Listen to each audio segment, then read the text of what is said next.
Howdy folks, hope you're all having a good one, and welcome back to World of Warships with Rear Admiral Jingles. And, well, today you've kind of got two for the price of one, you lucky people. In this Tier 8 standard battle on the Two Brothers map, is Fleet Captain Allen in the USS Alabama. And this is the 27th of February 1942, yes, that's his name. I'm not sure why. Possibly it's a reference to the beginning of the Battle of the Java Sea in World War II, an utter disaster for the US Navy. And he is in the Peruvian, or Pan-American, Tier 8 artillery cruiser, the Almirante Grau. This was a real ship. It started off as the De Ruyter. It was a Dutch ship, I think laid down in the 30s. And it was bought by the Peruvian Navy in 1973. Obviously extensively upgraded and modernised. But the Peruvian Navy flagship has always borne this name, the Almirante Grau. And this ship, which was nearly 40 years old when Peru bought it, served as the Peruvian Navy flagship for 45 further years. It was the last all-gun artillery cruiser to serve in any navy, anywhere. We're going to switch back to Fleet Captain Allen in the Alabama, because he's the first one to enjoy something noteworthy. Remember, this is Two Brothers. And that means you can always expect somebody to try to push their luck down the middle of the map. We'll switch back to 27th of February 1942 when that happens, but for now, Fleet Captain Allen is unloading these 16-inch armour-piercing shells at a very, very unfortunate HMS Surrey that, well, you never want to be in a cruiser and the first one spotted, because you can guarantee, you know, cruisers, crunchy on the outside, there it is, and very, very chewy on the inside. So, is this going to be the first casualty? He's probably wishing it was all over. He's trying to heal some of that health back. Come on, team, don't let him get away. Allen unloading another salvo. The Alabama's guns aren't that good, actually. I mean, you know, when they hit the target, they do colossal amounts of damage with these heavyweight armour-piercing shells. But, I mean, they're not especially inaccurate, but they're not particularly accurate either. Slow muzzle velocity, and she can't mount the aiming system's modification to improve the slightly questionable accuracy. And it's the enemy team that have scored first blood. Some kind of, I presume, Japanese cruiser has been sunk. Honestly, it gets really hard to keep track in World of Warships. The Go, you know what, I don't know. Presumably one of those new Japanese light cruisers, but it's dead now, so who cares? The Surrey continues to get away with it, and ooh, I think we might have to switch back to 27th of February, because things are getting very interesting for him. Now, despite all of the fuss that they make in the World of Warships wiki entry about this ship having upgraded modern radar equipment, it doesn't actually get radar, but it does get hydro, and one thing that it does get, because it's technically a Tier 8 super ship, is a combat instruction. It's called the Immediate Main Battery Reload. It becomes active once you've remained undetected for 50 seconds. And when you activate it, it reduces your gun reload by 66% for 30 seconds. Which is going to be real bad news for that Fubuki, who pushed his luck just a little bit too far. He can try to smoke if he wants, it doesn't matter. 27th of February has his hydro running. So I mean, obvious torpedoes are kind of obvious. And they're also hilariously badly aimed. I don't know what they were supposed to hit, but they didn't. The Fubuki, however, is not alone. Oh look, a Nürnberg, a Tier 6 light cruiser. Also crunchy on the outside and chewy on the inside. 27th of February has of course reloaded the armour-piercing. And because this thing is armed with 152mm guns, it has a very, very short reload anyway, even without the reload booster, of only 7 seconds. The Nürnberg's torpedoes were a little better. I mean, he at least landed one of them. You notice he didn't all send them down the same torpedo firing angle. He actually spread them around a bit, just in case somebody, I don't know, manoeuvres. Fubuki Captain, I hope you're paying attention. There's a lesson you could learn here. Meanwhile, 27th of Feb, I mean, he's got his hydro running, so there's nothing immediately coming down the gap between the two islands there. But he's just inching forward cautiously, because it's not unheard of for enemy battleships to also try their luck over here. Having a quick peek around the corner. No, we seem to be all good. Okay. Right, as the teams start to suffer further casualties, let's switch back to Fleet Captain Allen.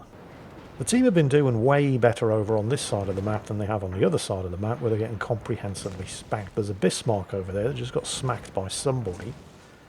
And the Bismarck is armed with 15-inch guns. So Fleet Captain Allen is definitely going to have to stay angled towards him, although the Bismarck's secondaries are continuing to punish him. It was the friendly I-56, I think, who torpedoed the Bismarck, but in doing so got spotted, and the Yamono over there managed to finish him off. And Fleet Captain Allen is now in a bad spot, because he's the only one left over here. Admittedly, the two enemies are on very, very low health, but that Bismarck, well, it's a Bismarck. It's as tough as old boots. It's down, but it's not out. And you just got pinged. There's an enemy submarine over here. That Bismarck really, really needs to die. Because now Allen has to take into account any torpedoes they're going to be heading his way, which means giving broadside to the Bismarck. Somebody please kill it. Thank you. Right. Oh, wow, look at that. The Bismarck got sunk by the hood. Nobody saw that one coming. And, well, you know, good news, bad news situation. One, he finally did manage to sink the Yamono, but he's got a submarine on his flank. And this is when the Surrey rejoins the fight. See, you let him get away, he recovers the health. And the Surrey's high explosive spam can whittle you down fast, because the Alabama isn't an especially well-armoured ship. Oh, submarine ping. Let's get the depth charge strike aircraft out. Keep motoring away from the torpedoes. I mean, I say motoring. The Alabama isn't a particularly fast battleship. She's not slow, but she's certainly not fast. And there's the depth charges. Nice, a couple of hits. Didn't kill him, though. Oh, well. The Surrey is going to be keeping up that high explosive spam, he said, as the Surrey fires armour piercing against an angled battleship. It's a British heavy cruiser. The high explosive is the only good thing about them. Oh well, never mind. Never interrupt the enemy when they're making a mistake. Oh, submarine spotted. Let's have him. Relatively short cooldown on these depth charge attack planes, which is useful for obvious reasons. Meanwhile, the Surrey continues to recover health. Continues to do 0 damage against an angled battleship with his 8-inch armour-piercing shells. And, ooh, more depth charge hits, but again, sadly, not a kill. Seriously, the Surrey's 8-inch high-explosive shells are amazing. They have huge alpha damage and improved fire chance, but he just continues to fire the armour-piercing. Well, like I say, never interrupt the enemy when they're making a mistake. The team's Massachusetts has managed to pull a kill back. I mean, they're still behind, but it's not quite as drastic a gap between the two teams anymore. More depth charge attack planes out. Submarine has revealed himself. Guns are ready to go. Come on. Yes! Got him. Right. There may be torpedoes on the way. But that's fine. Just keep heading away from them. Where did this... There he is. Right. Armour piercing loaded. 11 seconds until the guns are ready to fire. Surrey continues to fire armour piercing against an angled battleship. So while the Surrey continues to fail to do anything useful, let's quickly just switch back to the 27th of February 1942 and see what he's been up to. Well, initially at least, as any good division mate should, he came around to the western flank in order to help support Fleet Captain Allen, I almost forgot his name there, against both the Bismarck and the submarine threat. Coincidentally, unfortunately, this also allows him to stay the hell away from that onrushing juggernaut of enemy ships coming around that end of the map, where the rest of the team, well, I mean, they're not all dead. They're digging in and preparing to sell their lives dearly. And it's kind of at this point where I'm sure these two guys were on some kind of voice comms, and Fleet Captain Allen was saying, "It's all right, I've got this. This idiot's firing armour piercing at an angled battleship. You should probably help the rest of the team defend the base. I've got this. I can bounce these armour piercing shells all day. It's only a matter of time before I sink this Surrey." So, 27th of February 1942, heads back and prepares to defend the base. Because as long as that Surrey continues to refuse to use his high explosive shells, if he had, he would have killed Fleet Captain Allen. No question about it. But he doesn't. And now he's trying to nose in, but he is just a cruiser. And you throw enough 16-inch armour piercing at the wall, eventually some of it's going to stick. And there we go, Citadel from the front. You don't want... I mean, the Alabama doesn't have the most accurate guns in the world. You don't want to give him a fighting chance by closing the distance. Stay at arm's length. Or don't and die. Right, Fleet Captain Allen's looking at the number of ships left and looking at, well, they've just lost another one. And all of the enemy ships are right over there on the other side of the map with these islands between them. Might be a good idea to start capping, because you don't have a huge amount of health, and the enemy team have already started capping. So Fleet Captain Allen's going to do what he can up here. Capping is literally the only thing he can actually do that's useful at this point. It's going to be down to the rest of the team to reset the capture progress over there, and that means back to the 27th of February 1942, who is in a very tricky spot. It doesn't actually matter if he dies here. His dying isn't going to put the enemy team up to 1,000 points, and it isn't going to reduce his team down to 0 points, but he must stay alive, which is going to be easier said than done, because he is just in a light cruiser. He's spotted. The enemy team have a battleship, the Massachusetts. I mean, that's not all they've got. But as long as he stays alive long enough to reset the cap, and it could be the Sims, it could be the Submarine. Oh, it's the Submarine. Yep, well, the Hydro's running. Unfortunately, he doesn't have depth charge strike aircraft. He's got depth charges, but he has to be over the top of the Submarine in order to use them. But he's managed to get the reset off. Didn't kill the Submarine, though. And that Baltimore and the Massachusetts over there are going to be a massive problem. You have to at least try to angle against that 8-inch armor piercing. He's really going to have to kill that Baltimore. Oh, some shots coming in from the Massachusetts as well. This could be really bad. Oh, well, it wasn't good, but it could have been worse. He's been pinged. There are more torpedoes incoming. But if he turns to avoid the torpedoes, the Baltimore will spank him. I mean, the Baltimore's probably going to spank him anyway. And, well, yeah, okay. So it was the Submarine that got him. But he did manage to reset the cap.